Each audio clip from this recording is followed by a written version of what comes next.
சிவகங்கை மாவட்டம் காரைக்குடியில் இந்திய நாட்டின் 78வது சுதந்திர தினத்தை முன்னிட்டு தோள் கொடு தோழா அமைப்பின் சார்பாக பள்ளிக் குழந்தைகளுக்கு அவர்கள் கடைகளில் வாங்கி உண்ணும் உணவுப் பொருள்களில் உள்ள தயாரிப்பு தேதி மற்றும் காலாவதி தேதி குறித்த விழிப்புணர்வு செய்யப்பட்டது. கடந்த வாரம் காலாவதியான குளிர்பானத்தை அருந்திய சிறுமி இறந்ததையடுத்து பள்ளிக் குழந்தைகளுக்கும் பொதுமக்களுக்கும் விற்பனை செய்யும் கடைக்காரர்களுக்கும் விழிப்புணர்வு ஏற்படுத்தும் நோக்கில் இந்த நிகழ்வு நடைபெற்றது.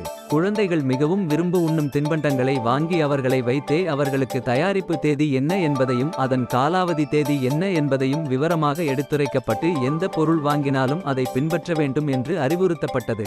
இந்நிகழ்வினை தோள் கொடு தோழா அமைப்பின் கௌரவ ஆலோசகர் திரு கண்ணப்பன் அவர்களது தலைமையில் அமைப்பின் நிர்வாகிகள் சரவணன், நாசர், கோபி, சிவராமகிருஷ்ணன் ஆகியோர் கலந்து கொண்டு விழிப்புணர்வு ஏற்படுத்தினர். இந்நிகழ்வினை சுரேஷ் அவர்கள் ஒருங்கிணைத்தார். இறுதியாக பள்ளிக் குழந்தைகளுக்கு சுதந்திர தின வாழ்த்துக்களோடு இனிப்புகளையும் வழங்கினர்.